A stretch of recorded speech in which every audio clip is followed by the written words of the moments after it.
내가 살아도 주위에 살고 우리 찬양 들으시고 우리 강의 시작합니다.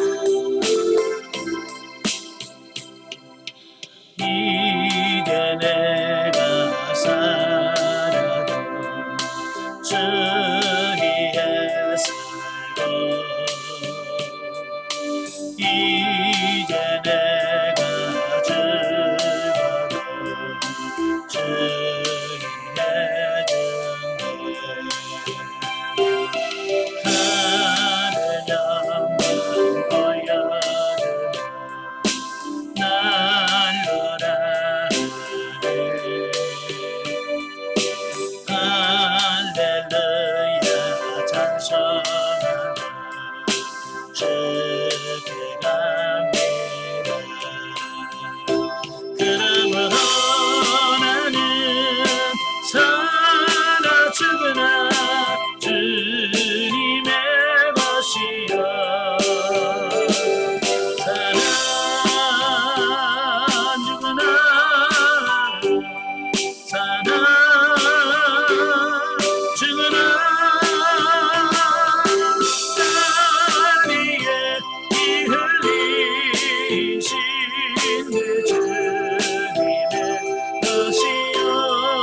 기도하겠습니다. 은혜로우신 아버지, 은혜와 사랑을 진심으로 감사합니다. 오늘도 귀한 시간을 허락해 주셔서 우리 빌레몬서의 말씀을 같이 나누며 영성 훈련할 수 있도록 은혜 주셔서 감사합니다. 그 말씀들을 할 때 성령께서 우리 지각을 열으셔서 잘 깨달아지게 하시고 하나님의 뜻이 무엇인지, 어떻게 사는 것이 정말 하나님이 기뻐하시는 것인지를 깨달아 그 말씀대로 사라져지는 우리가 될 수 있도록 도와주옵소서. 시종을 주님께 맡겨오며 예수님의 이름으로 감사하며 기도합나이다. 아멘. 예, 이 시간에는 우리 빌레몬서를 같이 보도록 하죠. 교재는 217페이지입니다. 217페이지에 보시면 빌레몬서의 서론적 이해가 나오게 되어집니다. 1제목. 자, 본서는 바울이 그 소아시아의 그 루커스강 유역에 위치한 골로새 교회의 성도인 빌레몬에게 보낸 개인적 서신이다라는 겁니다. 자, 그래서 헬라어의 원전의 제목은 프로스 필레모나, 즉 빌레몬에게라고 되어 있습니다. 그래서 빌레몬에게 보낸 편지다. 그래서 빌레몬서다라고 하는 이름이 붙여졌고요. 자, 이 저자, 자, 본서의 저자가 바울이라는 사실은 본서 자체가 내증을 하고 있습니다. 즉, 바울은 본서 서두에서 자신이 발신자임을 밝히고 있어요. 또 말미에도 자신이 친필로 본서를 기록했다라고 밝히고 있습니다. 이 밖에도 바울은 자신이 갇힌 상태에 있음을 언급하였는데요. 이것은 역사상 바울의 그 로마 1차 투옥 상황과 일치한다라는 겁니다. 그러니까 골로새서, 에베소서, 빌립보서와 같은 옥중서신에 해당된다라고 이렇게 보면 되겠어요. 자, 그런데 자, AD 4세기에 이르러서 몇몇 학자들이 아무리 봐도 이 바울이 쓴 것 같지 않다라고 하는 주장을 하게 돼요. 자, 그들이 바울이 쓴 것 같지 않다라고 주장하는 이유가 있겠죠. 자, 그 이유가 뭐냐? 본서에 전혀 교리적인 내용이 담겨 있지 않다라는 점을 들어 본서의 바울 저작서를 부인합니다. 그죠? 개인적 서신이라고 그랬잖아요. 그러니까 뭐 교리적인 믿음으로 뭐 칭의 이런 교리들이 안 나와요. 그러니까 아무래도 이거 바울이 쓴 것 같지 않다라고 이제 주장을 하는 거예요. 예. 그러나 크리소스톰과 같은 권위 있는 학자가 본서를 바울의 저작서를 입증했습니다. 예. 또 19세기까지는 더 이상의 논란이 없었어요. 자, 그러다가 이제 19세기에 들어서면서 튜빙겐 학파가 등장을 하면서 또다시 본서를 바울의 저작서를 이의를 제기했습니다. 자, 그들의 주장은 뭐냐면 AD 2세기경에 익명인 저자가 당시 노예 제도에 대한 교회의 입장 표명을 위하여 본서를 기록했다라고 주장을 하는 겁니다.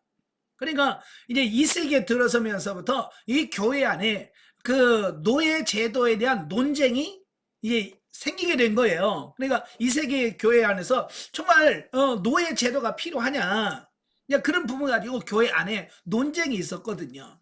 그러니까 그때 그 상황을 경험한 누군가가 바울의 이름으로 이 편지를, 이 서신을 썼다라고 주장을 한다 그 말이에요. 그러나 그와 같은 주장을 뒷받침해주는 본서의 내적 정황을 찾아볼 수가 없다라고 하는 거예요. 예. 그리고 본서의 외적인 전승은 오히려 일관되게 본서의 바울 저작서를 지지하고 있습니다. 따라서 본서의 저자가 바울이라는 사실에 대해서는 더 이상의 재론의 여지가 없다라고 하겠다. 예. 그러면 이제 세 번째, 기록 연대와 장소. 본서의 기록 연대는 AD 62년경으로 추정됩니다. 자, 왜냐하면 본서 자체가 바울 자신이 옥중에 갇힌 상태다라고 언급을 하고 있거든요. 예, 물론 학자들에 따라서 이때 바울이 갇힌 곳은 로마가 아닌 에베소서나 그 가이시아라로 보기도 합니다. 그러니까 학자들에 따라서 이 옥에 갇혔다라고 하는 말이 에베소냐, 가이시아라냐, 로마냐라고 하는 데서 주장이 좀 다르기도 하다 그 말입니다. 왜냐하면 사도 바울이 감옥에 한 번 갇힌 게 아니거든요. 여러 군데서 몇 번에 걸쳐서 옥중 생활을 했기 때문에 그런 혼란이 생기긴 하게 되는 거죠.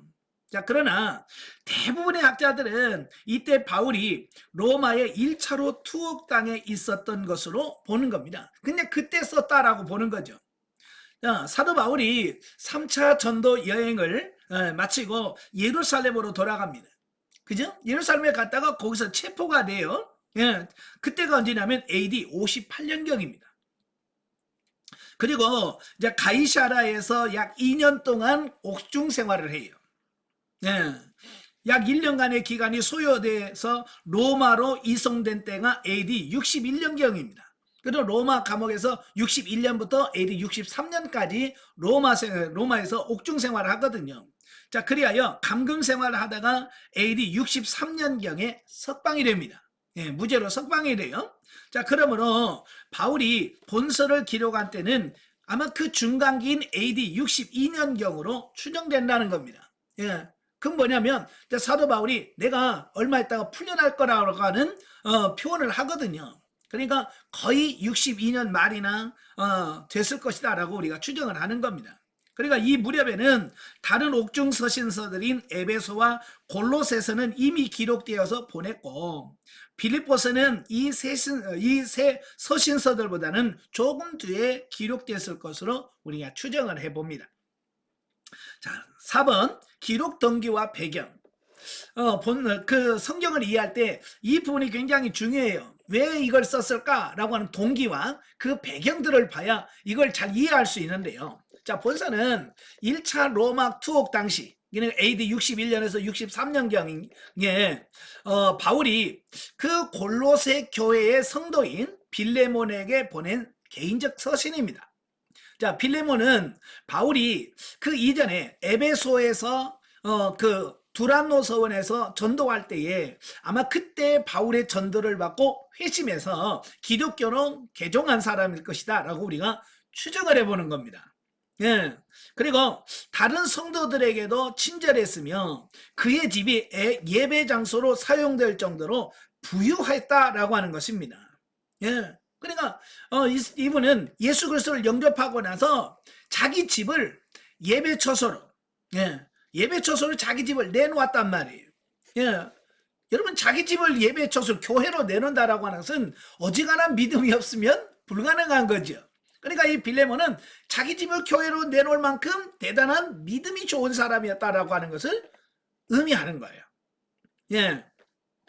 또 자기 집을 내놓을 만큼 집이 컸다라고 하는 거지. 예, 집이 크다는 말은 그만큼 또 돈도 좀 있는 부유한 사람이다라고 할 수 있죠. 자, 한편 본서에서 바울이 빌레몬에게 중재하고 있는 오네시모는 본래 그 빌레몬의 집의 노예였습니다. 네, 노예 생활하다가 어떤 이유는 잘 나와 있지 않지만 빌레몬의 집에 있는 재산을 많이 훔쳐서 도망쳤다는 거예요. 자, 그 외에 그 오네시모는 로마까지 왔고요. 그 로마에서 누구를 만나게 되냐면 바로 바울을 만나게 돼요. 예, 로마에서 바울을 만나게 되고 바울을 통해서 복음을 전하게 되고요. 거기서 개종을 하게 돼요. 예, 그래서 바울을 통해서 신앙 교육을 철저하게 받게 되어지는 겁니다. 자, 그리고 나서 그 후에 그 오네시모는 바울을 도와 복음 사역에 힘쓰는 하나님의 일꾼이 되었다. 그리고 바울에게서는 정말 없어서는 안 될 중요한 바울의 동역자가 되었다라고 하는 겁니다. 참 이렇게 도둑놈이 변해서 하나님의 일하는 일꾼으로 바뀐다는 거, 이게 복음의 능력인 거예요. 예. 가끔 저는 이런 질문을 많이 해요. 목사님, 진짜 사람이 바뀔까요? 예, 힘들기는 하면, 예, 힘들기는 하지만 불가능한 건 아니에요. 그죠? 왜냐면 역사적으로 보면 사람들이 변화돼서 하나님의 일하는 일꾼으로 세워진 게 많거든요. 그죠? 사울이 변하여 바울이 되고, 예, 그렇잖아요. 우리 역사상에서도, 예, 깡패 두목인, 예?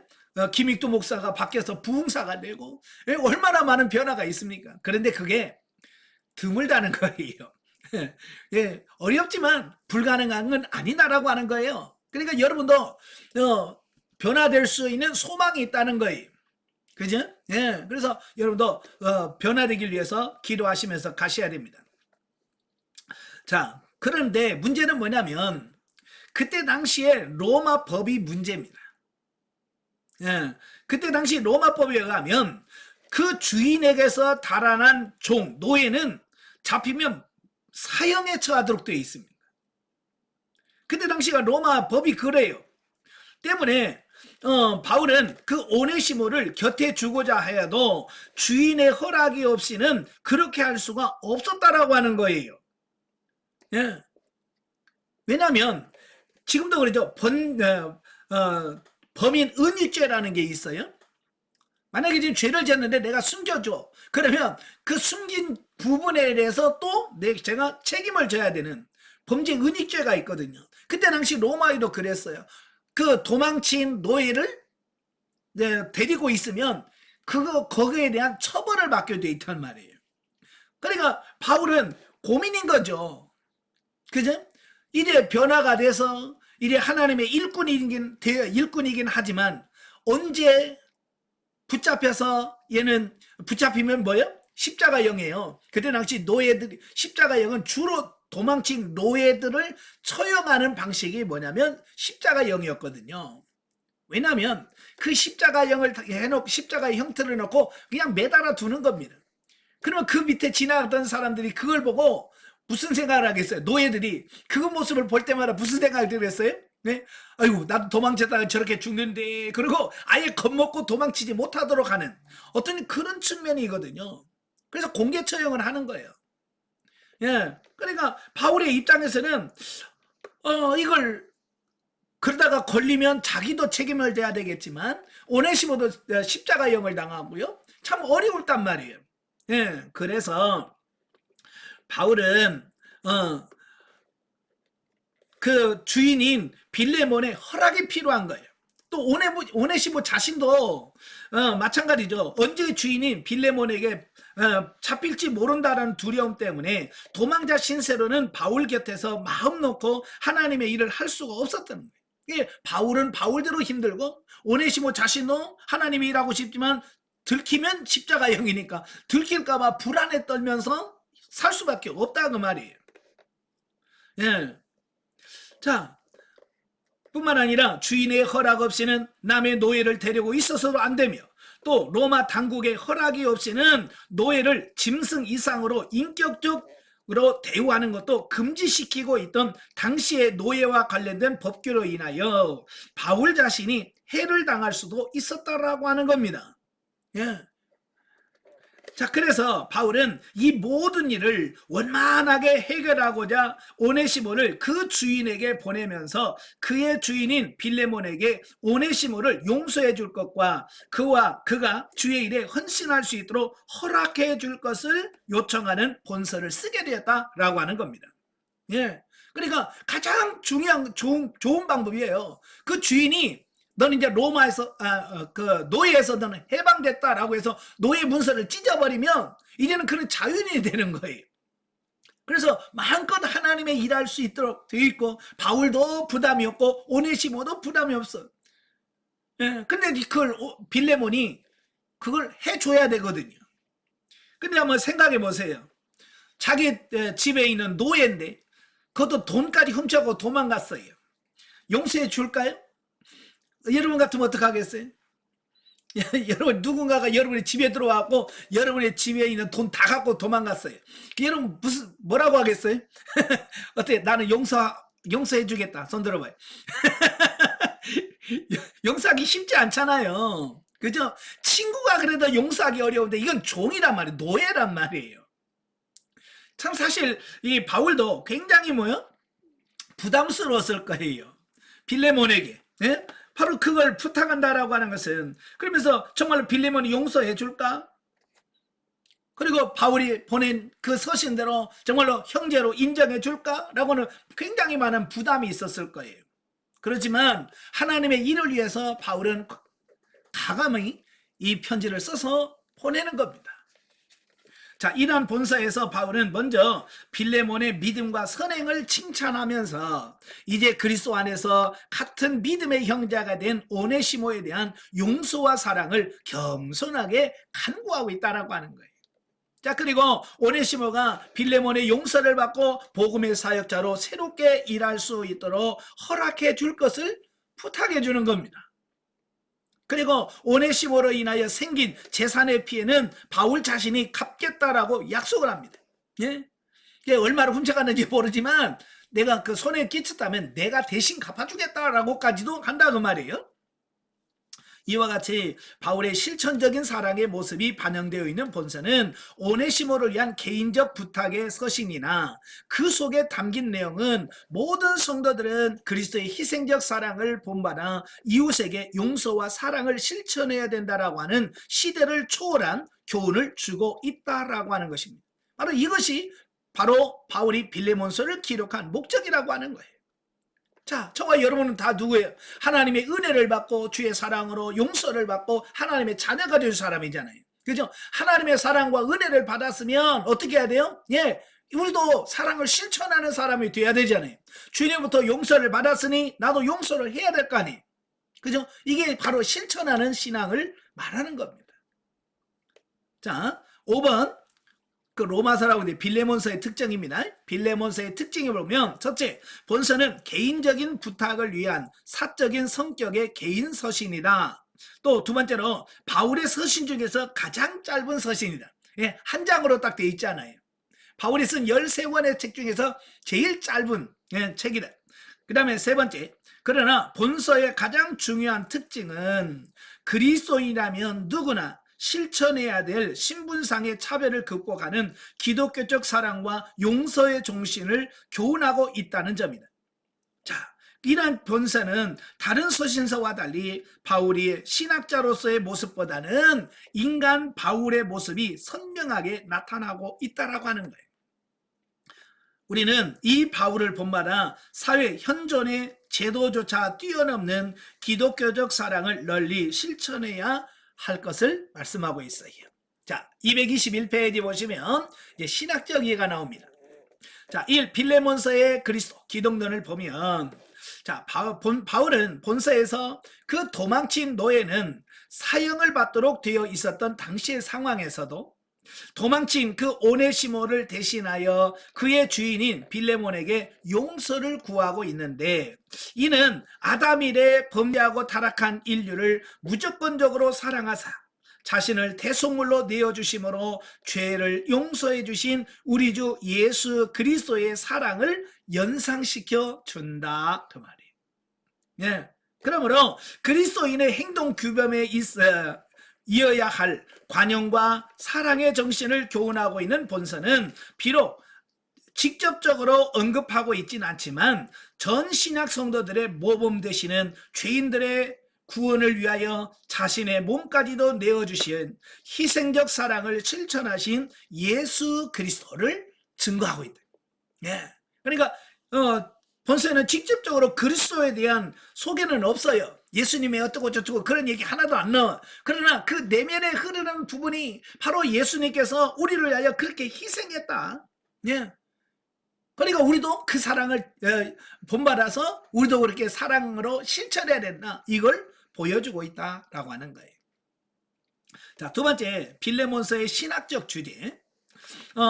본서의 대주제는 바울이 오네시모와 빌레몬 사이의 중재 역할을 통해서 보여주고 있는 바, 모든 성도는 신분이나 상호 관계가 어떠하든지 간에 그리스도 안에서 한 형제 자매된 자들로서 마땅히 서로 실천적인 사랑과 용서의 정신을 가져야 한다라고 하는 것을 보여주고 있습니다.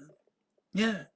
참 세상에는 사람들은 어디를 가든지 뭐가 존재하냐면 신분적 차이와 서열이 있습니다. 아마 여러분 직장에 가도 뭐 부장, 과장, 대리 이렇게 해서 쭉 서열이 있잖아요. 그죠? 예. 그 서열이 존재해. 그래서 그 서열에 따라서 움직여지고 또 신분에 따라서 참 그래요. 근데 세상은 그렇다 치지만 교회 안에서까지 그럴 필요가 있을까라고 하는 거예요. 그죠? 예, 세상에서는 예를 들어서 세상에서는 자기가 사장이고 회장일 수 있어요. 그렇다고 해서 교회 와서 자기도 내가 회장이야 그럴 수 없잖아요. 그죠? 그 세상적인 주의는 뭐 그건 세상이니까 그럴 수 있지만 교회 오면 다 계급장 떼야 돼. 그러죠? 세상에 교회 안에 들어오면 계급장 다 떼야 돼요. 나이도 계급장도 떼야 돼. 나이라는 계급장도 떼야 돼. 그래서 나이가 많다고 무조건 자기보다 나이 적은 사람에게 반말하거나 예? 막 해서 막 시키거나 그러면 안 돼요. 교회는 서로 존중해야 됩니다. 서로 존중해야 돼요. 그러니까 나이가 많아도 젊은 사람들에게 존칭어를 써주고, 그죠? 저도 가끔 보면 연세가 있다고 김집사 일러봐, 이집사 일러봐 이제 그런단 말이. 참 그러면 저는 목사 입장에서 들을 때 굉장히 좀 그래. 그죠? 그러지 말고 그 나이가 뭐 직분하고 상관없이 서로 존중해주자는 거예요. 내가 나이가 많아도 젊은 사람들을 존중해줘요. 예, 어린 사람에게 집사님 그러면 뭐 그랬다고 성질내는 사람 있어요, 없어요? 더 존중을 좋아한단 말이에요. 그렇잖아요? 예.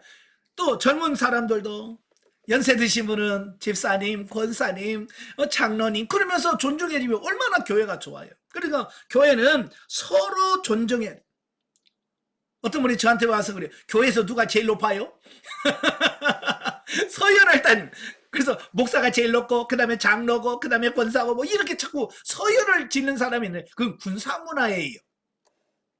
교회는 서열이 아니에요. 예, 직분이에요. 직분이라고 하는 것은 그가 맡은 일이 뭐냐라고 하는 거지. 그래서 목사는 목회 일을 하는 사람, 장로는 치리하는 사람, 예, 이렇게 자기 직분일 뿐이지 그게 계급은 절대로 아닌 거예요. 근데 우리나라 많은 분들이 착각하는 게 자꾸 이 직분을 서열로 생각하고 계급으로 생각한다고 말이에요. 우리 영성훈련 받으신 분들은 절대로 직분을 계급이나 서열로 인식하지 않기를 바래요. 아시겠죠? 그래서 서로 존중해 주셔야 돼요. 나이 많으면 많은 대로 존중해 주고 젊으면 젊은 대로 존중해 주면 교회가 참 아름답습니다. 아시겠죠? 야, 그리고 이단 대주제 외에 빌레몬에게 오네시모를 용서해 줄 것을 부탁하는 바울의 겸손한 자세도 성도들 간에 지켜야 할 신앙 윤리가 어떠해야 하는가를 잘 보여준다는 겁니다. 그러니까 지금 바울과 빌레몬의 관계를 보면 바울은 목회자이고요. 또 사도예요. 그리고 어찌 보면 에베소에서 전도에서 그를 가르치고 양육한 사람이에요. 그러니까 여러모로 봐도 어찌 보면 바울이 빌레몬에게 명령을 해도 뭐 이상하지 않을 만큼의 어떤 그런 관계란 말이에요. 그죠? 그런데 바울은 그럼에도 불구하고 명령하지 않는다는 거예요. 예, 이거 해, 내가 얘 보낼 테니까 용서하고, 그렇게 해 라고 명령하지 않는다고 하는 거예요.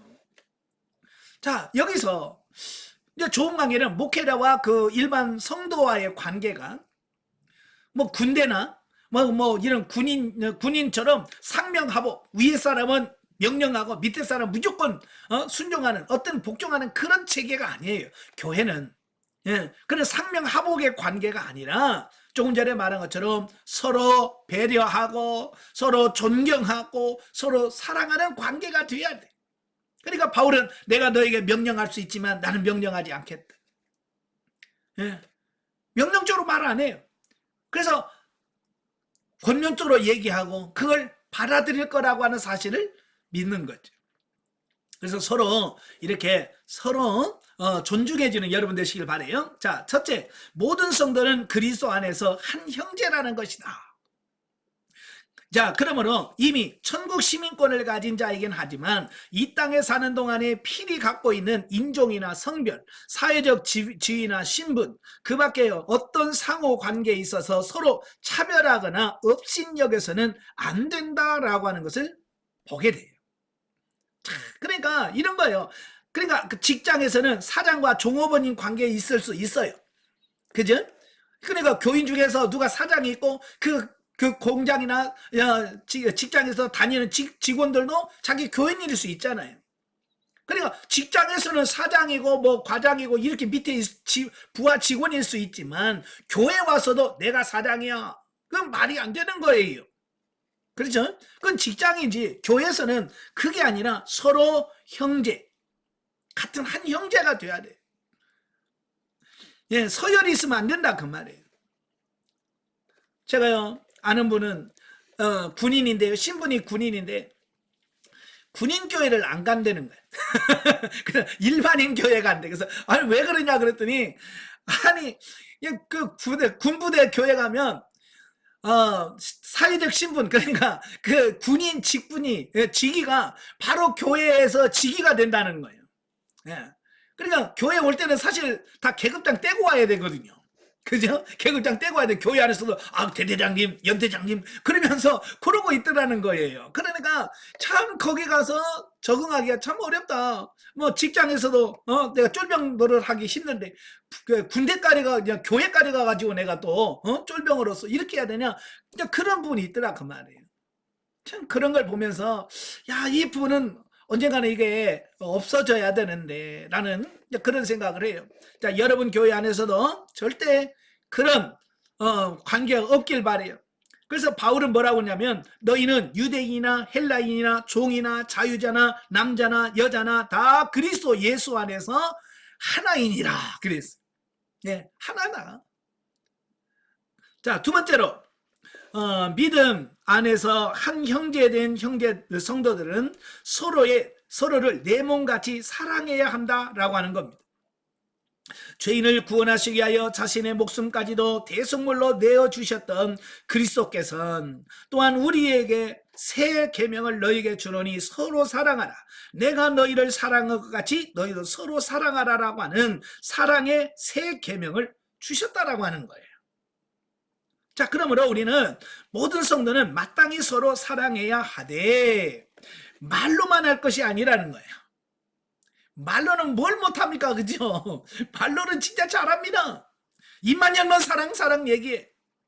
근데 말로 해갖고는 안 되고 바로 오네시모로 인해 빌레몬이 입은 손해를 바울이 대신 갚아주려고 한 것처럼 반드시 행함이 동반된 실천적 사랑을 하여야 한다라고 하는 거예요. 자, 오늘날 문제가 뭐냐면 말로만 한단 말이에요. 예, 말로 다 때워.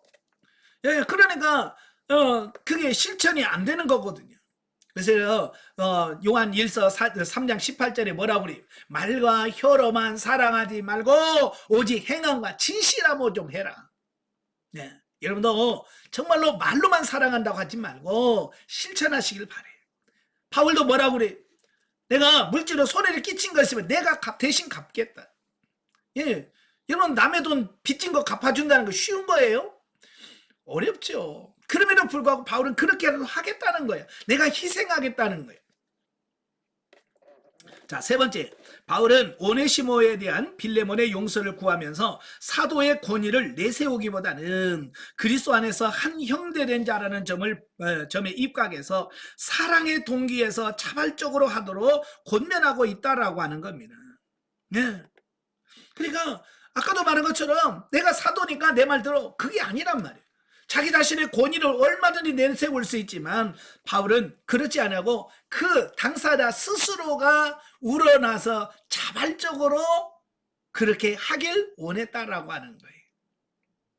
이것은 그리스도의 몸된 교회가 강압적 명령에 의하여 지탱되는 것이 아니라 사랑의 정신과 자신을 낮추는 겸손의 정신에 의하여 유지되어야 함을 시사해 준다라는 겁니다. 자, 223페이지 보시면 본서는 우리에게 바울의 인간 됨됨이를 보여주는 귀중한 문헌이다. 바울은 모든 문제를 교리적 기준에 근거하여 기준에 의하여 칼날같이 처리하는 사도만은 아니었다라고 하는 겁니다. 사실 바울의 성품은 그 로마서나 갈라디아서를 보면 굉장히 예리하고 민감하고 날카롭거든요. 교리적인 부분에서는 바울은 원래 본성이 그래요. 교리적인 부분에서. 그런데 여기는 전혀 다른 모습이 보여요. 오히려 그의 주인에게서 도망친 노예를 위해서까지 사랑을 보이는 인간적인 면이 가득한 사도였다라고 하는 것을 보게 되어집니다. 예. 그러니까 날카롭고 뭐 예민하고 이런 교리에 대해서는 그렇게 해야 돼요. 그죠? 저도 그래요. 이단에 대해서는 저도 아주 강력합니다. 예, 가끔 우리 교회도 신천지라든지 여호와의 증인 이런 사람들 저 밑에 와서 전도합니다. 그럼 저한테 혼나고 가요. 그러니까 이단들을 오면 제가 그냥 안 보내요. 한 마디씩 꼭 해서 보냅니다. 그러나 뭐 도와달라고 하신 분 같은 경우는 한 번도 제가 거절하거나 그들에게 다른 말을 안 해요. 자, 이런 거예요. 교리적인 부분, 구원에 대한 부분에서만큼은 우리가 단호해야 돼. 교리적인 부분은 단호해. 그러나 인간적인 부분에서는 사랑을 베푸는 사람이 돼야 된다. 그 말이. 자, 당시 도망친 노예는 사형에 처하게 돼 있었던 시대 상황에 비춰볼 때 오네시모를 형제처럼 받아들여 달라고 부탁하는 것은 결코 쉬운 일이 아니었다라고 하는 겁니다. 여러분, 이 신분의 벽을 깬다는 것은 쉽지 않아요. 그렇죠? 네, 신분의 벽을 깬다는 것은 쉽지 않아요. 그럼에도 불구하고 이걸 깨야 되는 겁니다. 여러분, 우리나라도요. 그 1884년에 기독교가 우리나라에 들어오잖아요. 기독교가 우리나라에 들어올 때는요. 우리나라에는 뭐가 있냐면 양반 쌍놈이 있었어요. 우리나라에도 신분제도가 있었다고 말이에요. 그래서 우리 한국교회 초대교회도 엄청난 문제가 생겨났어. 그러니까 이 서울에 가면 그 승동교회가 있고 연동교회가 있어요. 그게 갈라서게 된 이유가 뭐냐면 바로 이 신분제도 때문에 생겨난 거예요. 그 승동교회에서 장로를 세우는데 장로에 양반 출신이 나왔고 백정 출신의 평민이 장로로 피택이 된 거예요. 그래서 이걸 투표를 하는 겁니다. 누구를 장로로 세우냐. 투표를 했는데 누가 됐을까요? 양반은 떨어지고 백정. 그때 당시 백정은 진짜 신분적으로 우리 평민 중에서도 잘 낮은 사람이잖아요. 그래서 옛날에는 백정놈이라고 그랬지. 그래서 백정이라고 말 안 했어요. 예? 그만큼 세상에서는 무시받는 사람인데 교회에서 장로가 된 거예요. 그러니까 양반들이요 들고 일어난 겁니다. 어떻게 양반의 입장에서 쌍놈 그중에서 백정 밑에서 내가 신앙생활하냐. 그래서 우리는 못한다. 그래서 그들이 쭉 나와가지고 세운 교회가 연동교회예요. 그만큼 신분제도를 깬다는 게 쉽지 않아요. 지금 바울이 지금부터 100년 전이 아니고 2000년 전에 그 요구를 한다는 거예요. 그러니까 얼마나 더 힘들었겠어요. 이게 바울이 그냥 평범하게 이 편지를 쓰는 게 아니에요. 굉장히 어려움, 힘들게 지금 이 부탁을 하고 있는 거예요. 예. 그런데도 바울은 당시 현존하는 사회 제도를 무시하지 않는 대신에 오히려 그 사회 제도를 뛰어넘는 기독교적 형제를 몸소 실천해 보였다라고 하는 겁니다. 그러니까 바울은 그 사회 개혁, 그때 당시 노예 제도를 개혁하려고 하지 않았어요. 예? 노예 제도는 비성경적이야. 노예 제도 해방해. 그렇게 말하고 있지 않아요. 그 노예 제도를 인정해 주면서도 빌레몬의 사랑과 실천을 통해서 어떻게 해요? 오네시모가 자유인이 되고 하나님의 일꾼이 되어지는 이걸 원했다 그 말이에요. 자, 그러므로 오늘날 우리 모든 성도는 한 바울의 모범을 본받아 자신과 관계하고 있는 모든 자들을 항상 관용과 사랑으로 대하여야 할 것이다. 특히 다른 사람을 부리는 고용주의 입장에 있는 자들은 피고용인을 자신의 목적을 성취하기 위한 수단으로 보지 말고 자신과 동등한 인격체로서 그에 걸맞는 대우를 받아야 할 자들로 여겨야 된다라고 하는 겁니다. 그러니까 여러분들이 사회적으로 사회에서 내가 사장이고 밑에 종업원이 있다 할지라도 내가 사장이 되면 내 맘대로 해주래, 그러면 안 됩니다. 정말 우리 예수 믿는 사람은 절대로 갑질하면 안 돼요. 예, 가끔 뉴스에 나올 때 보면 그 갑질하는 사람이 누구냐? 교회 중직자들이 갑질하고 있다 그 말이에요. 예, 그러니까 우리는 절대 갑질하지 마세요. 아시겠죠? 어디든지 마찬가지. 집에서도 갑질하면 안 돼요. 예? 심지어는 교회에서도 갑질하더라고. 예, 내가 내 교회 창립 멤버야 그러면서 개척 멤버야 그러면서 그거 가지고 갑질하신 분들이 계신, 절대 그러면 안 됩니다. 예? 제가 예전에 전도사 생활했던 교회도 처음에 교회 개척할 때 했던 그 몇 분들이 있잖아요. 창립 멤버라고 우리 개척 멤버들. 그분들이요 10년 20년이 지났는데도 내가 이 교회를 그러면 맨날 무슨 일만 터지면 내가 그러면서 꼭 자기가 개척 멤버라고 꼭 그걸 뭐라고 하면서 자기 마음에 안 들면 막 파토 내고 막 그런단 말이에요. 그러면 안 됩니다. 절대로. 네. 자, 그리할 때 더욱 심화된 사회 병폐 중 하나인 가진 자와 가지지 못한 자의 반목 대립 현상 및 소외계층의 억울함이 극복될 수 있을 것이다 라고 하는 겁니다. 그래서 우리가 교회 안에서부터 우리 영성훈련 받는 우리들부터 이런 계층 간의 갈등이나 이런 제도를 여러분 스스로가 깨트리는 여러분 되시기를 바랍니다. 자, 넘겨서 224페이지입니다. 굴속사적이에요. 자, 우리는 본서를 통해 그리스도와 신자의 아름다운 관계를 찾을 수 있다. 주인 빌레몬에게 악하고 비천한 노예 오네시모를 용서하고 사랑으로 환영해 줄 것을 간청하는 바울의 모습은 하나님 앞에서 우리를 향해 대속의 사랑을 나타내신 그리스도의 모습과 같다. 우리는 한때 오네시모와 같이 악하고 무익한 사람들이었다. 그러나 그리스도를 믿음으로써 변화되어서 유익한 사람이 되었다라고 하는 것입니다. 그러니까 오네시모를 이 빌레몬서를 읽다 보면 오네시모가 바로 우리의 모습인 거예요. 예, 그렇죠? 내가 오네시모 같아. 예, 그래서 여러분 우리 모습을 보는 것 같아. 그래서 정말로 하나님의 은혜 깊이 감사하고 또 감사하는 우리가 되어야 됩니다. 당시 로마 법률상 주인은 도망친 노예를 죽일 수 있는 권한이 있었다. 그러므로 바울은 빌레몬에게 오네시모를 용서해 주도록 간곡히 부탁하였는데 이는 그리스도께서 우리를 대신하여 친히 하나님께 간구하는 장면을 연상시켜 준다라고 하는 겁니다. 예. 그래서 히브리서에 보면 하나님께서 보좌 우편에서 오늘도 우리를 위하여 뭐하고 계신다고요? 중보 기도하고 계신다. 예. 그러니까 여러분들이 잘나서 지금 살고 있는 게 아니에요.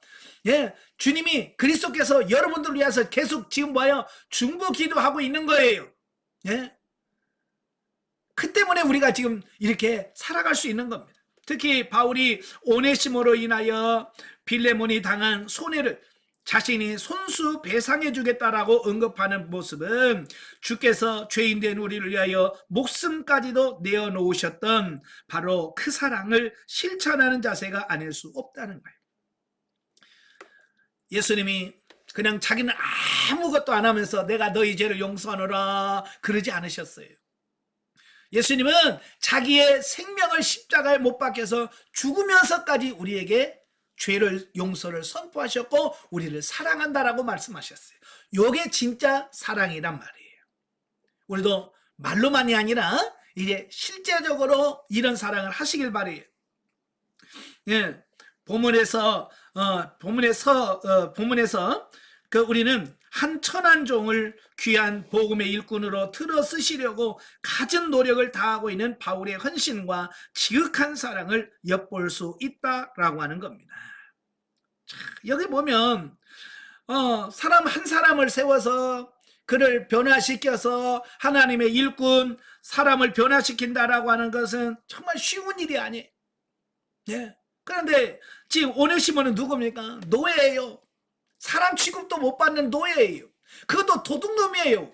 주인 물건 훔쳐서 도망친 놈이에요. 그럼에도 불구하고 바울은 어때요? 어떻게 하든지 그 영혼을 하나님의 일꾼으로 세워가려고 이렇게 안 해도 되는 이런 부탁을 하게 되고, 자, 이런 편지를 써 보내는 그 바울의 마음이 뭐예요? 그 마음은 얼마나 그 영혼을 사랑하는지가 보여줄 수 있습니다. 참, 여러분 자식들 키워보다 보면 별일이 다 있잖아요. 예, 착한 아들, 딸 있는 집은 괜찮지만 말썽꾸러기 애들이 보면 나가서 뭐 일 저지르면 부모들이 가서 어떻게 해요? 무릎 꿇잖아요. 그렇잖아요. 무릎 꿇고 제발 한 번만 봐달라. 예? 예? 자기가 뭘 잘못했습니까? 자식들이 잘못했는데도 불구하고 자식을 사랑하니까 어때요? 예? 자식을 사랑하니까 그 그 상대방에 가서 무릎을 꿇고 제발 용서해달라고 사정을 하잖아요. 그게 사랑인 거예요. 예수님이 왜 십자가를 못 박혀 죽으셨습니까? 예, 우리를 그만큼 사랑하고 있다는 뜻이에요. 우리는 그 주님의 사랑을 결코 잊어서는 안 됩니다. 자, 영적 예보죠? 225페이지. 자, 우리 모두는 오네시모와 같은 속성들을 다 가지고 있다라고 하는 겁니다. 예. 참 저는 예전에 성경 읽으면서 이스라엘 백성들을 굉장히 욕했습니다. 왜? 성경 읽을 때마다 열받는 거예요. 왜? 하나님께서 그렇게 사랑하고 그렇게 많은 은혜를 줬지만 이들은 하나님 앞에 끊임없이 반역하고 불평하고 원망하는 그런 모습을 해서 아이고 이런 등신 같은 놈들, 아유 이런 인간들이 어떻게 있어 라고 이스라엘을 욕했거든요.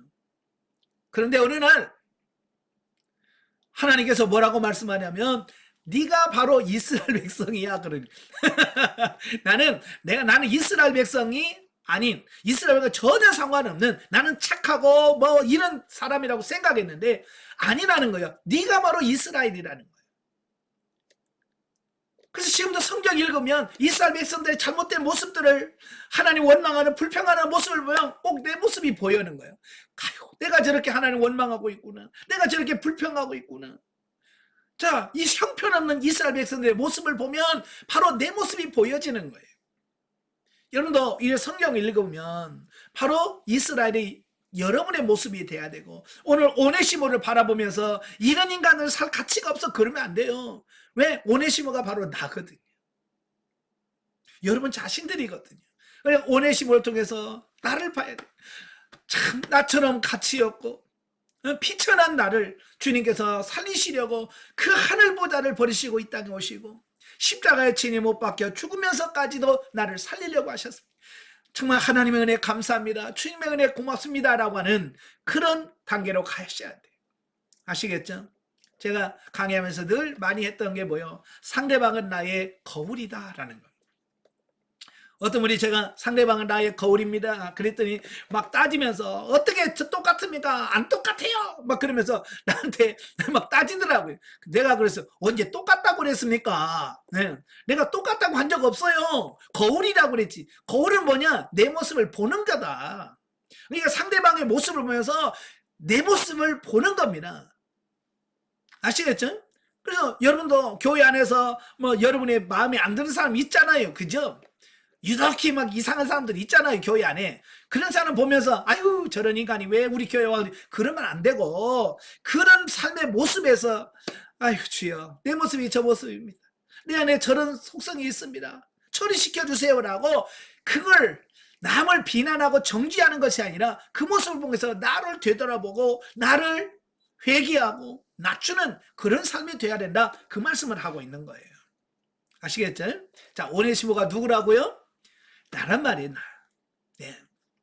자, 그러나 다른 사람들의 그 악한 죄와 흠을 보면서도 정작 타인을 통해서 자신의 모습을 보지 못하는 소경의 모습을 하고 있지는 않는지 자신을 점검해 봐야 된다.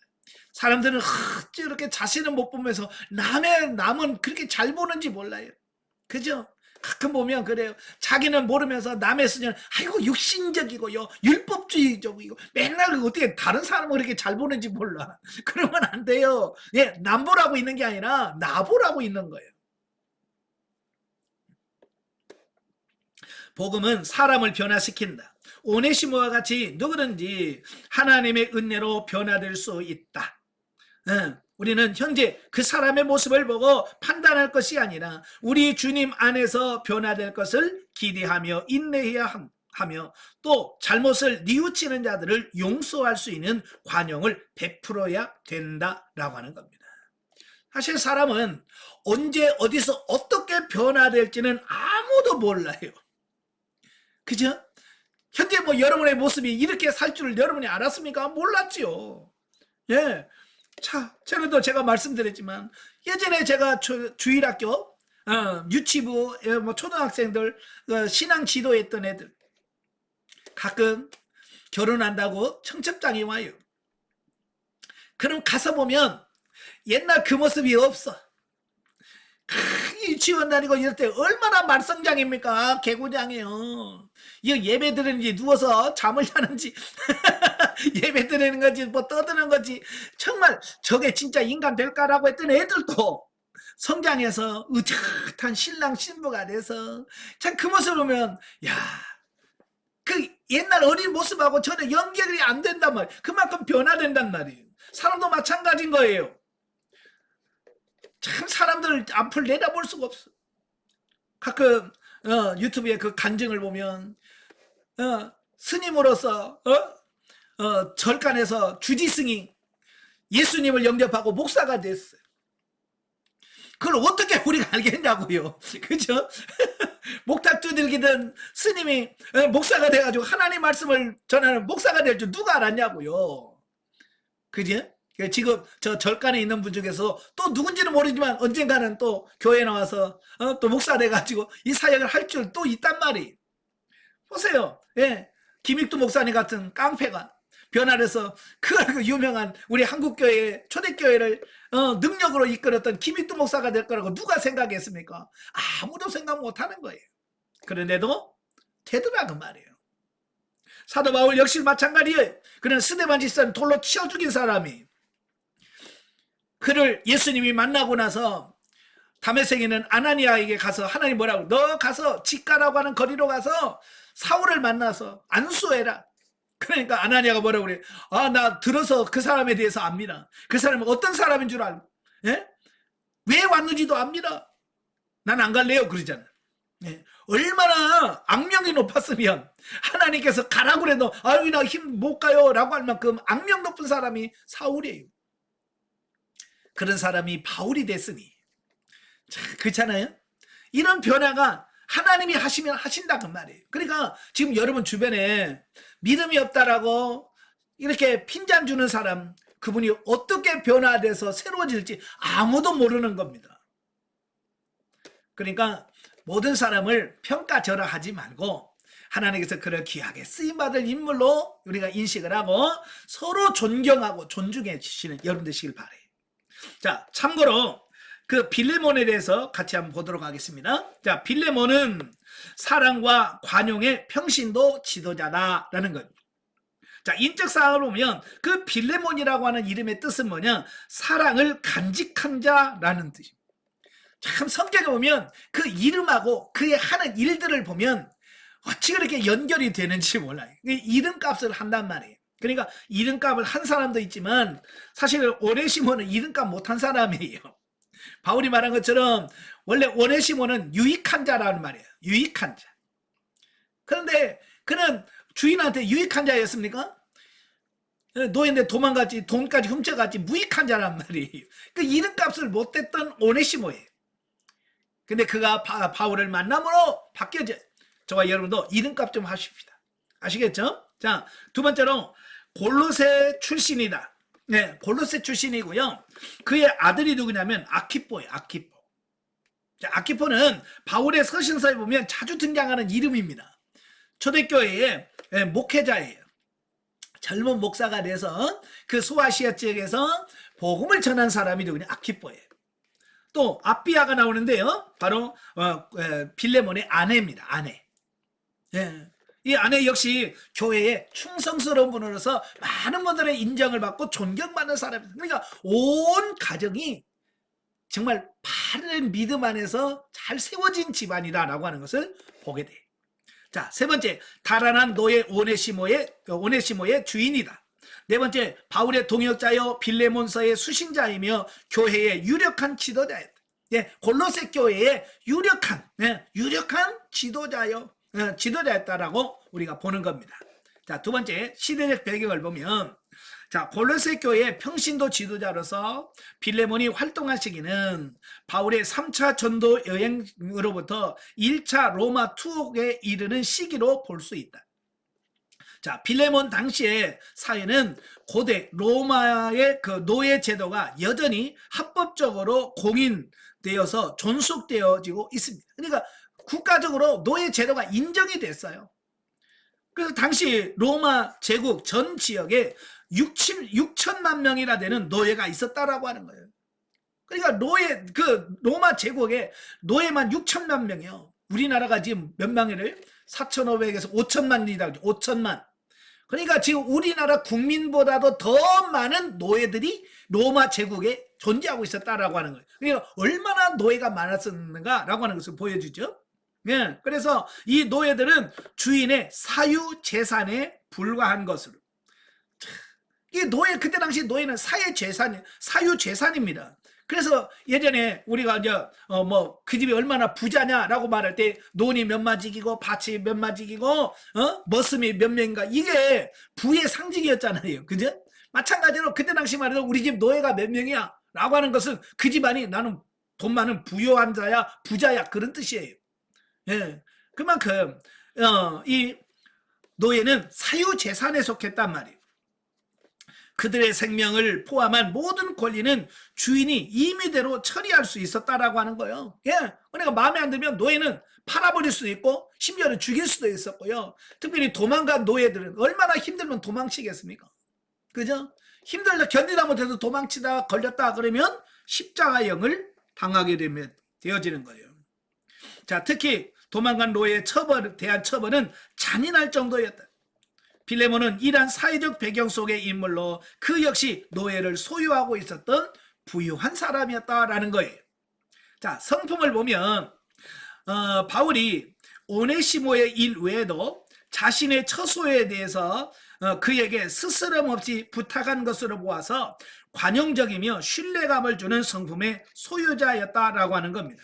그러니까 1장 22절에 보면 내가 풀려나서 곧 풀려날 것 같은데 내가 거기 가면 내가 머물 수 있는 좀 처소를 좀 준비 좀 해줘라 라고 하는 사적인 부탁까지 하잖아요.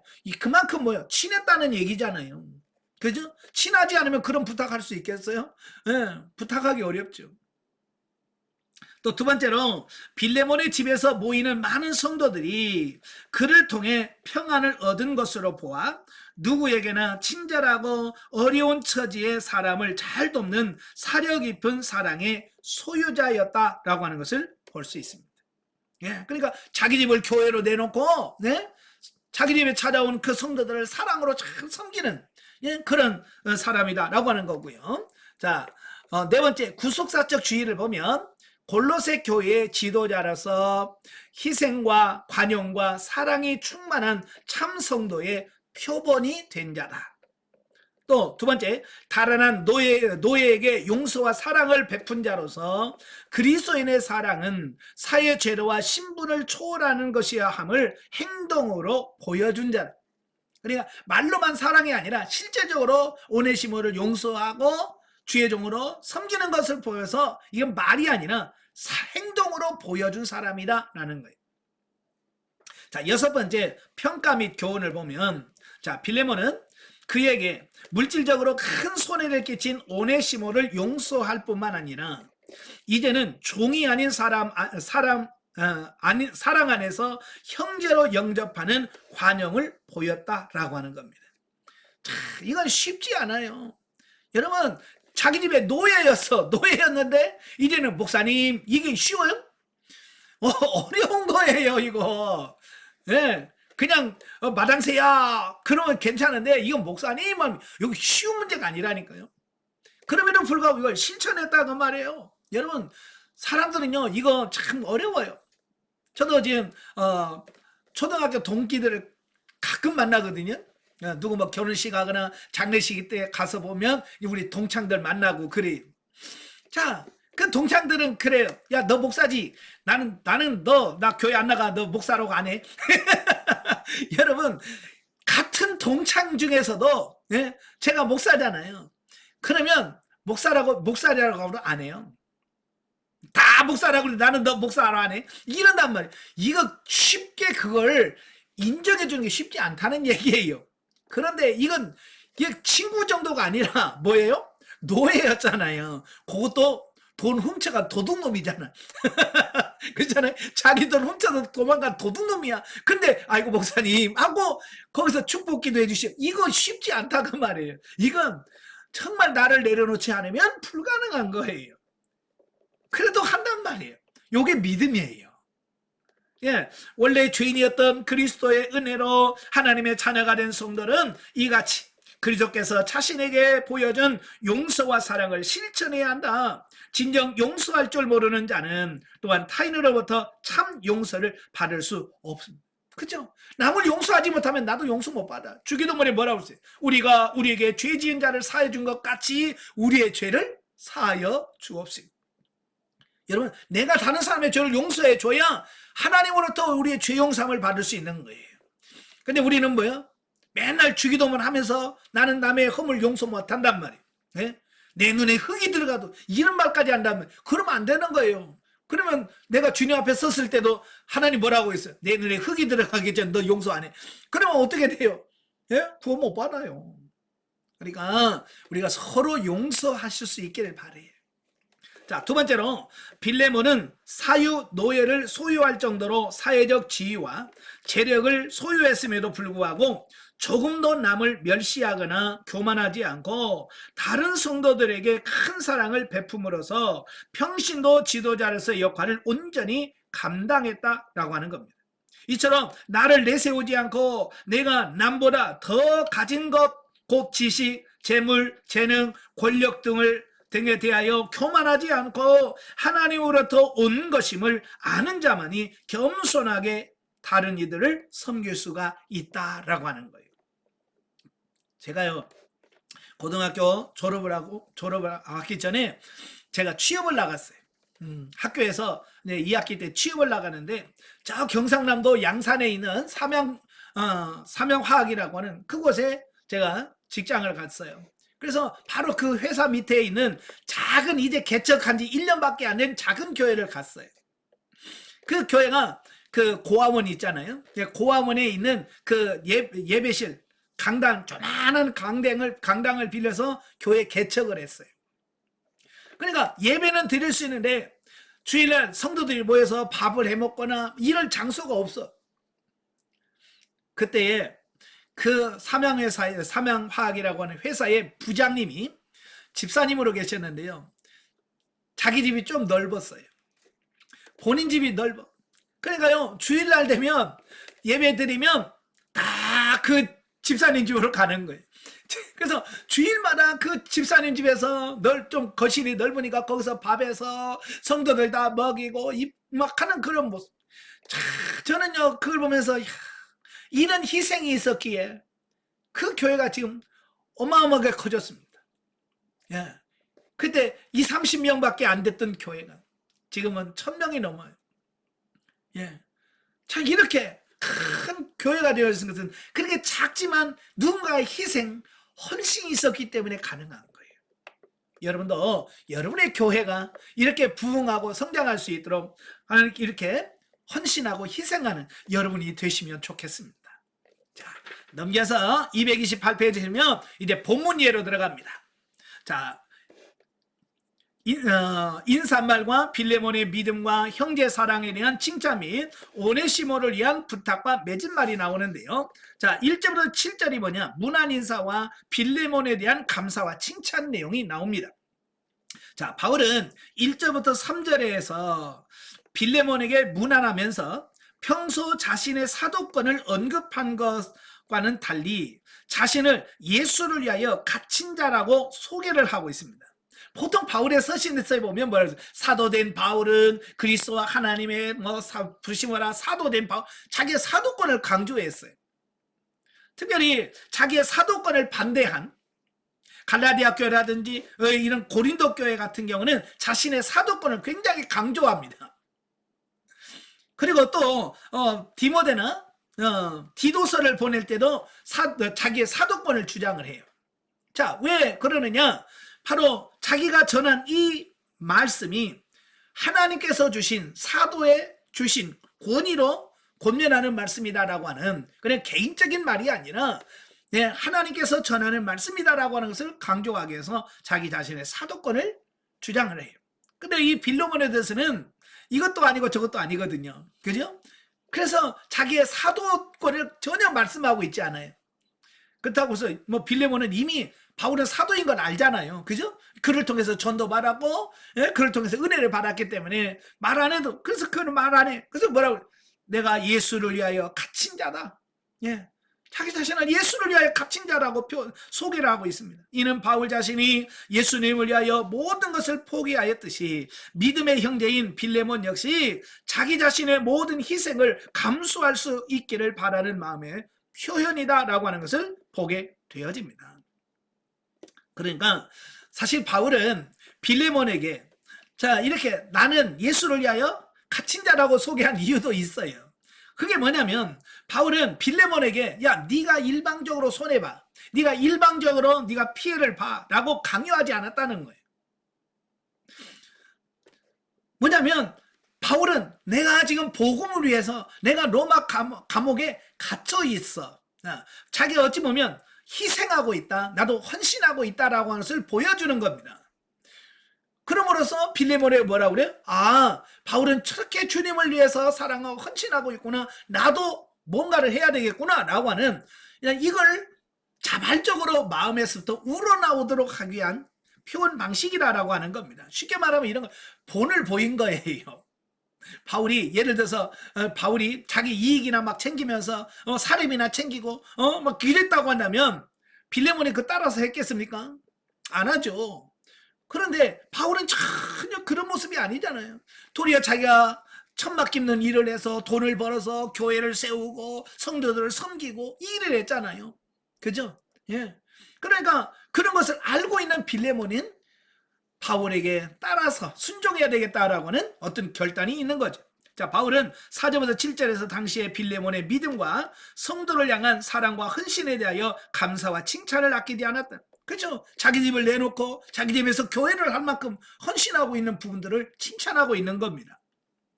이는 빌레몬이 평소에 가지고 있던 그러한 형제 사랑으로 오네시모까지도 용서하고 더 나아가 그를 왜 일꾼으로 받아주었으면 하는 바울의 간절한 염원을 반영하고 있다 그 말이에요. 자, 본문에서 우리는 진정한 기독교적 사랑의 정신을 배우게 된다.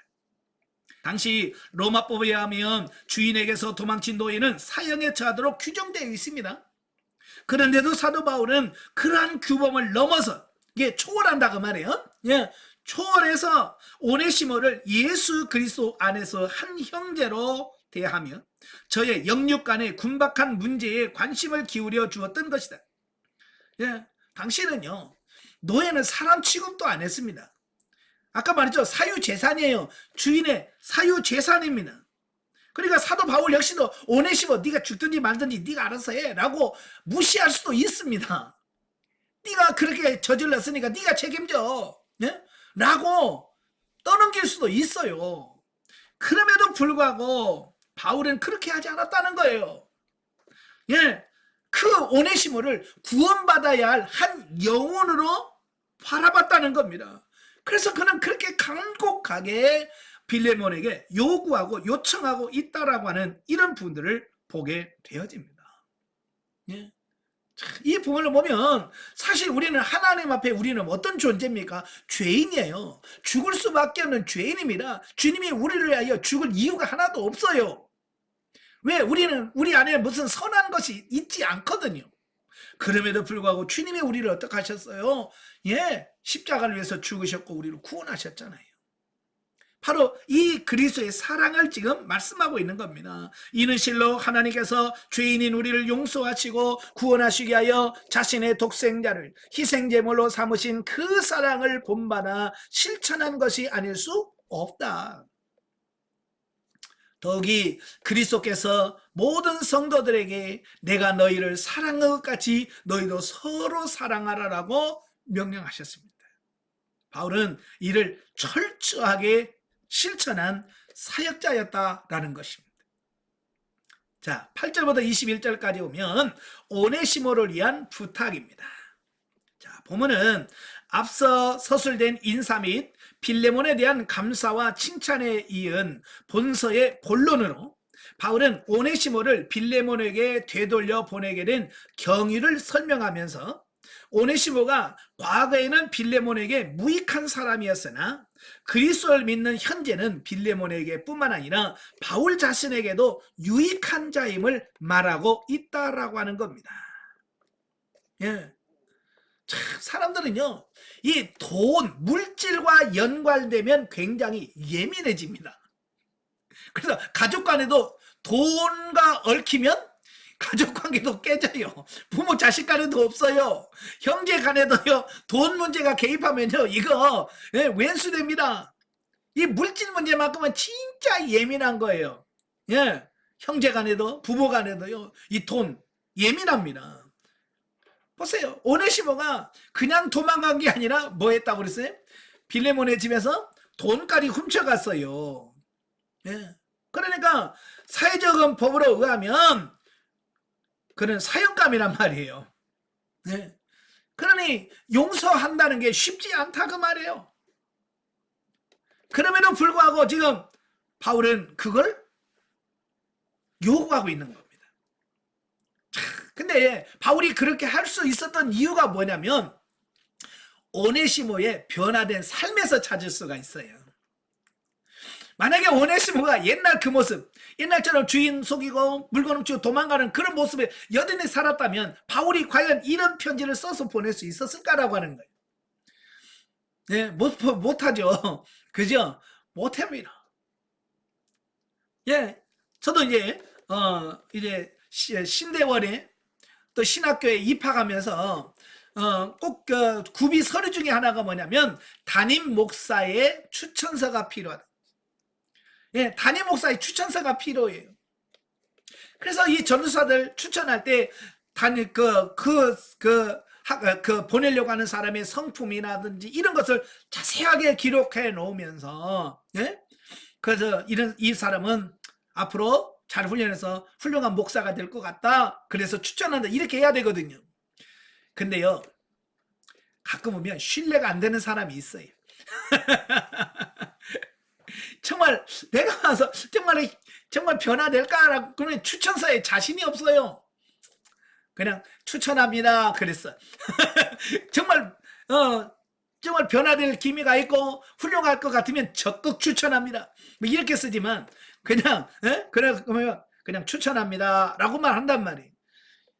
그냥 바울이 오네시모를 간곡하게 빌레몬에게 요청할 수 있었다는 것은 거기 나오잖아요. 예전에는 무익한 자였지만 이제는 유익한 자로 바뀌었다. 변화되어야 된다라고 하는 거예요. 여러분도 마찬가지예요. 옛날 모습 그대로 간직하면 안 돼요. 여러분 날마다 변화되고요. 날마다 새로워져야 됩니다. 아시겠죠? 요만큼만 아니에요. 내가 바라고 원하는 그만큼이 아니라 주님이 원하시는 장성한 분량까지 성장해가고 변화되는 여러분 되셔야 된다 그 말이에요. 예. 그리고 빌레몬에게 오네시모의 과오를 용서해 줄 것과 하나님의 일꾼으로 그가 복음 사역에 헌신할 수 있도록 허락해 줄 것을 부탁한 사실을 소개하고 있다라고 하는 겁니다. 그러니까 단순히 그냥 용서해서 그냥 너 평생 내 노예로 살면서 네가 빚진 거 갚아 그 정도가 아니라 아예 노예 신분에서 해방시켜서 자유민이 되게 하고 이제는 하나님의 일하는 사역자, 목회자로 인정해달라고 하는 거예요. 이건 윤리 도덕적으로 접근하면 도무지 이게 안 됩니다. 그죠? 답이 안 나와요. 윤리 도덕적으로 접근하면 답이 안 나와. 뭘로 접근해야 됩니까? 그리스도의 사랑으로 접근을 해야 돼. 예. 그리스도의 사랑으로 접근해야 돼. 예. 자, 여기 전주에서 김제가다 보면 금산교회라고 하는, 예, 금산교회라는, 그래 1900년도에 세운 교회가 있어요. 거기 보면 자기 집에 머슴살이 하는 사람이 있었거든요. 예. 그 장로님이 계셨는데 자기 집에 머슴으로 있었어요. 머슴으로 산 사람을 이 장로님이 보니까 너무 사람이 됨됨이가 괜찮아. 그래서 이 자기 집에 머슴을 신학교를 보냈어요. 신학교를 보내서 신학을 하게 해요. 신학을 하게 해가지고요, 신학교 졸업해서 자기 교회 담임 목사로 청빙을 합니다. 그래서 초대교회, 담임 목사가 되게 만들어요. 참 저는요, 그걸 보면서, 야, 우리나라도 이런 분이 있구나. 예?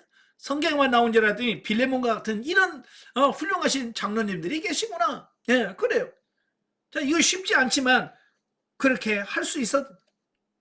자, 그런데 실상은 바울은 이런 일을 행함에 있어서 자신의 사도권을 빌어 빌레몬에게 명령할 수도 있었다. 그러나 바울은 그러하지 아니하고 다만 자신의 연장자로서 또 동무로서 또 빌레몬에게 간곡히 부탁할 따름이라고만 밝혔다라고 하는 겁니다.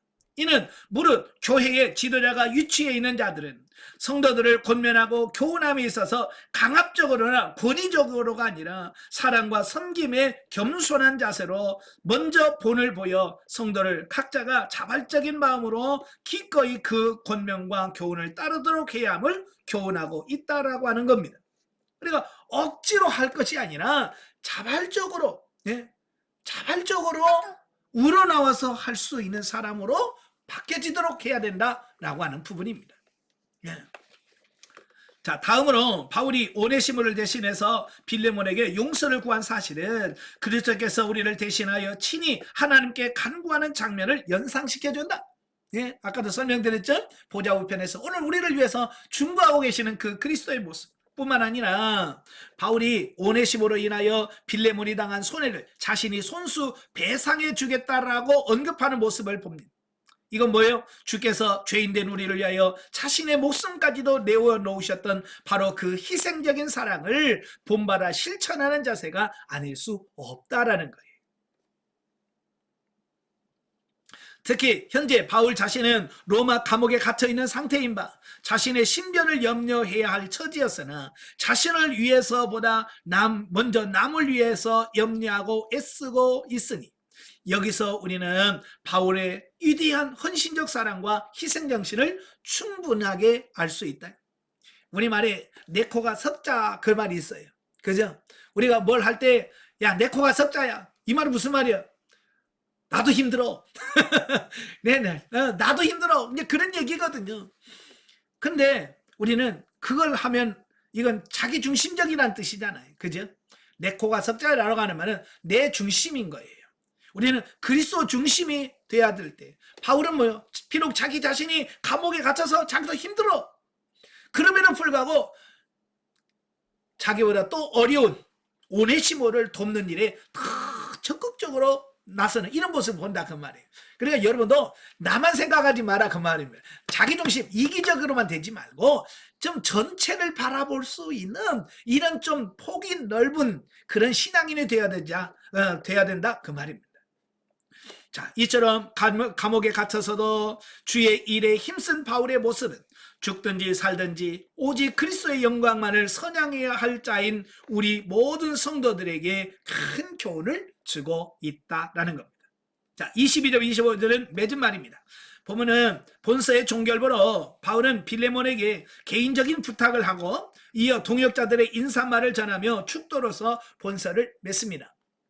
자, 본문에서 바울은 머지않아 자신이 출감하게 될 것임을 알고 빌레몬에게 자신이 출감한 후 그할 처소를 알아봐 달라고 부탁함과 동시에 빌레몬은 빌레몬을 비롯한 골로새 교인들에게 바울이 골로새 교회를 방문할 수 있도록 중보 기도를 부탁했다라고 하는 겁니다.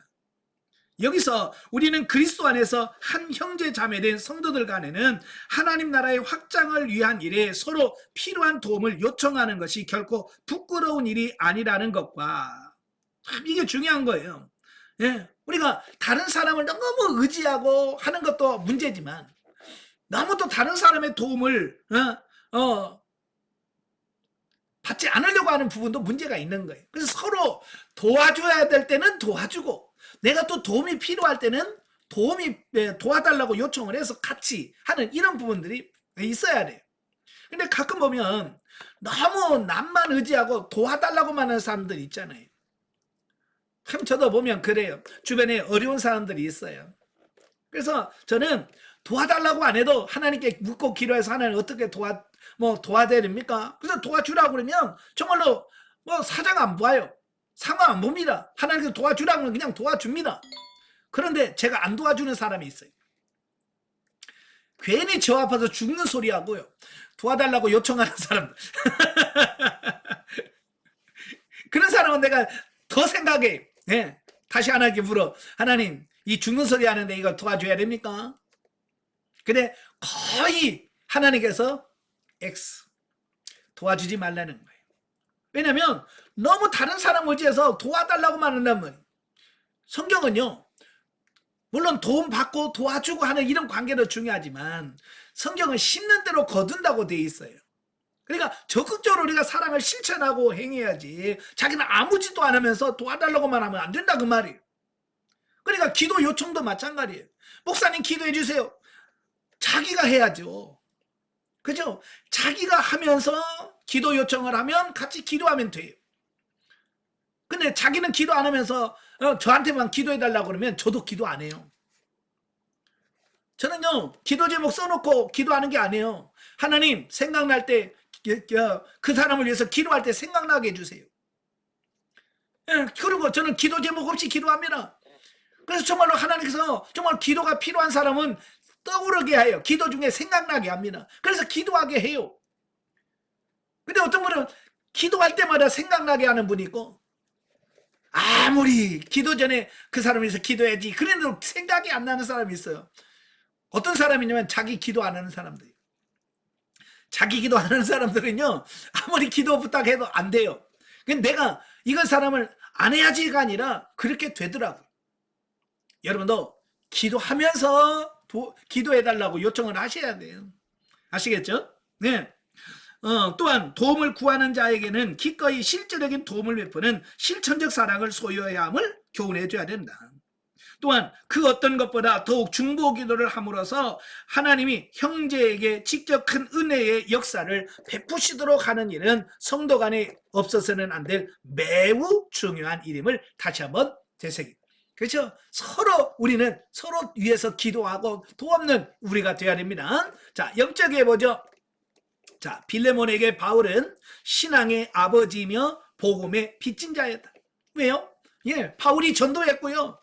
또 바울이 가르쳤고요. 바울이 성장시켰어요. 그러니까 바울은 어찌 보면 빌레몬은 바울에게 큰 빚을 진 거예요. 신앙, 믿음의 빚을 진 거예요. 바울은 그러한 빌레몬에게 해를 입혔던 오네시모를 받아들이고 용서해 줄 것을 정중하게 부탁을 합니다. 자, 본문에서 바울이 전한 말씀은 우리 역시 그리스도의 사랑과 용서함을 받고 죄를 탕감받는 자들로서 우리를 괴롭게 하고 어려움을 주었던 자들을 용서해야 할 것을 교훈해주고 있습니다. 과연 여러분 용서 잘하고 계신가요? 참 저도요, 용서가 잘 안 됩니다. 그래서 제가 영성훈련 받으면서부터 계속해서 하나님께 기도하는 내용이 뭐냐면, 주님, 내 마음을 좀 넓혀주세요. 내 마음이 넓어야 다른 사람도 품을 수 있고 용서할 수 있습니다. 우리 마음이 너무 밴댕이 소갈딱지 같습니다. 제가 지금도 기도하는 하나님, 밴댕이 소갈딱지 같은 내 마음을 넓혀주세요라는 기도를 하거든요. 여러분도 여러분의 마음을 좀 넓혀달라고 기도하시길 바래요. 자, 하나님은 우리를 빌레몬과 같은 신자로 성장시키기 위해서 때로는 우리에게 피해를 입히는 사람을 주변에서 허락하셔서 사랑하고 용서할 수 있도록 하신다. 바울의 빌레몬을 향한 마음은 주님께서 성도를 향하는 마음의 모형일 것이다. 즉 주님은 성도가 늘 영적으로 새로워지고 성숙하기를 바라시며 모든 환경과 조건을 그렇게 조성해 가신다. 아멘. 예, 하나님 오늘 또 여러분의 마음을 넓히고 여러분의 영혼을 성장 성숙시키기 위해서 여러 가지 환경과 파트너를 통해서 여러분을 지금 훈련하고 계신다. 그 말이. 그 훈련들을 통해서 여러분의 마음이 넓혀지게 하셔서 정말로 이 하나님의 훈련은 통과하셔야 돼. 그러면서 여러분이 더 성장해 가고 성숙해 갈 줄로 믿습니다. 날마다 새로워지시는 여러분 되시길 바랍니다. 기도하겠습니다. 은혜로우신 아버지, 은혜와 사랑을 진심으로 감사합니다. 이 빌레몬서를 통해서 정말로 사랑의 실천이 얼마나 중요한지를 다시 한번 깨닫습니다. 말로만 사랑하지 말게 하시고 이제는 서로 실천하면서 사랑할 수 있는 우리가 될 수 있도록 도와주옵소서. 우리의 밴댕이 소갈딱지 같은 좁은 마음을 주님께서 넓혀주시고 어떤 사람이라도 다 용서할 수 있는 우리 모두가 되어지게 하옵소서.